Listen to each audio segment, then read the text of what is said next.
papier. Je t'aime ma chérie, blou blou. C'est glauque. Leur fin est glauque. L'image, elle est importante. Oui, je voulais dire, le reportage, il est incroyable parce qu'en fait, on voit 4 grandes choses. Un moyen de notre indépendance nationale, c'est une volonté du général de Gaulle. Les sous-marins font partie des 3 grands moyens dont dispose la France pour mener sa politique de dissuasion nucléaire. Il y a les sous-marins, il y a l'aviation, et puis il y a le groupe aéronaval.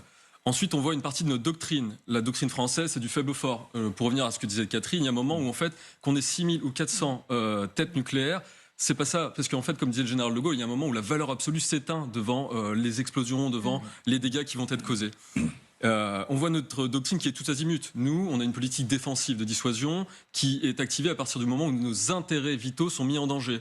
C'est la doctrine des représailles. C'est ce qu'avait notamment martelé le général Burkhardt lors des commissions défense et également le président Macron le 7 octobre 2022 devant l'école de guerre. Enfin, il y a un 4e grand point qui est très intéressant dans ce reportage, c'est l'aspect technologique. Il y a continuellement un complexe militaire-industriel qui est en activité. On voit les SNLE, 4 en France. Il y a déjà le programme SNLE 3e génération qui est mis en place pour les années 2040-2050. On développe de nouveaux armements pour améliorer le M51. On a le programme SCAF qui est en cours de développement pour un avion à l'horizon 2040. On a également le futur remplaçant du ASMP qui est le fameux missile qu'emmène notamment l'aviation française. Donc ce reportage, il est unique, inédit et il arrive au bon moment. Parce que vous avez fait référence, Anne, notamment à la dissuasion nucléaire britannique. Il y a eu un échec du missile Trident il y a 2 semaines.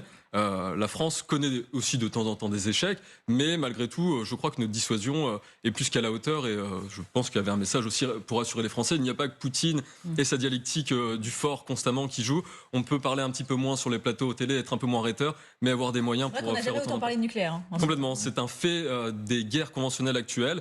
La Russie mène une guerre sous parapluie nucléaire, elle en a fait une de ses dialectiques fortes.